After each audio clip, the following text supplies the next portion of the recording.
मन में कहते हैं कि दिल दिया है जा भी देंगे, है वतन तेरे लिए, हम जिएंगे और मरेंगे, है वतन तेरे लिए। लेकिन ये हमें वतन के गद्दार कहते हैं।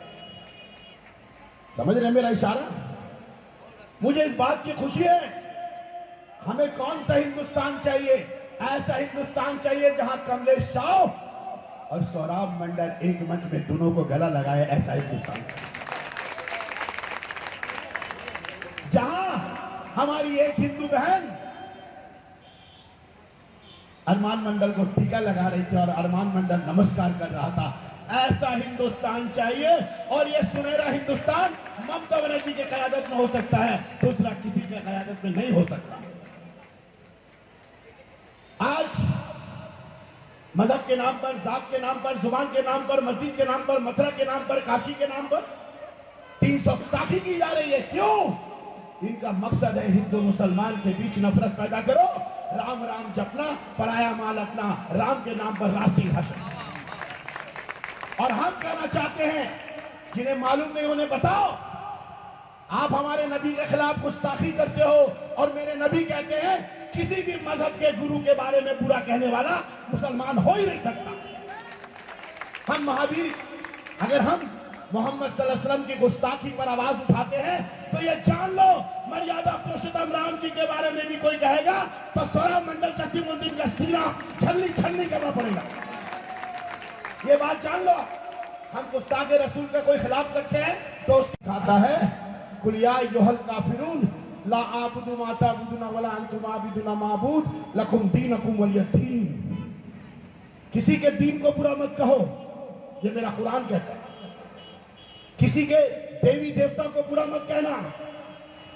अरे हम तो कहते हैं बस इतना, मां चाहे तो मां ले लो, बाप चाहे तो बाप ले लो, जर जमीन जायदाद ले लो, चाहो तो औलाद और मकान ले लो, लेकिन मेरे नबी को किसी ने नुकसान पहुंचाया तो हम बर्दाश्त करने वाले नहीं। और साथ ही साथ ये भी कहना चाहते हैं, मेरे नबी का जो सीख है, मेरे नबी ने जो हमें तालीम दिया है कि हर मजहब की इज्जत करना चाहिए और हर मजहब के रहनुमाओं का, देवी देवताओं का इज्जत करना चाहिए। इसलिए हमें हमेशा याद रखना होगा। कुछ लोग ऐसे भी हैं कि सरकारी जायदाद को तबाह कर रहे हैं, गाड़ियों को जला रहे हैं। मैं हाथ जोड़ के विनती करना चाहता हूं, उन्हें मौका मिलेगा जो हमें तोड़ना चाहते हैं।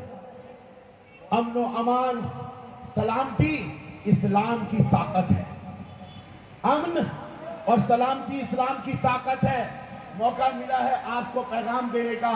इस्लाम को अगर जिंदा करना है तो अमन और सलामती के साथ तहरीक करे। अगर अमन और सलामती के साथ तहरीक करोगे और दूसरों को पैगाम दे कि हम मुसलमान सलामती वाले हैं, हमसे डरने की जरूरत नहीं, हमसे घबराने की जरूरत नहीं, हमसे आपको तकलीफ नहीं होगा, हम आपके हैं, आप हमारे हैं, हम लोग भाई भाई हैं, ये पैगाम देना है।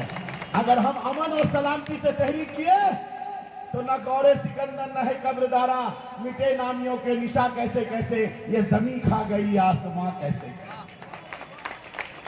सना मेडिकल हॉल,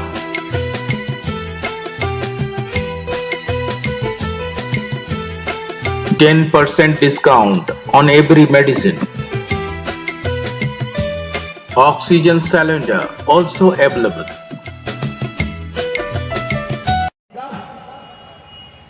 कितने आए कितने गए, हमारा कोई कुछ नहीं बिगाड़ सकता।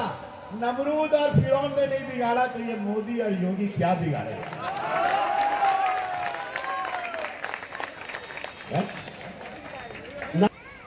अमन और सलामती का रास्ता। हमारी रियासत की वजीर आला ममता बनर्जी कहती है कि नुपुर शर्मा को गिरफ्तार करना पड़ेगा। अरे मुझे दिखा दो हिंदुस्तान में कोई वजीर आला है, कहीं हिंदू वोट खराब नहीं हो जाए। सब खामोश रहते हैं, लेकिन अल्लाह ममता बनर्जी को लंबी उम्र दे, जो एनआरसी के वक्त में भी कही थी कि हम अपने बंगाल में एनआरसी नहीं होने देंगे। और आज ममता बनर्जी खड़े होकर एक वजीर आला कहती है कि नुपुर शर्मा को गिरफ्तार करो, उसके खिलाफ सख्त से सख्त मुकदमा करो। कहती है कि नहीं?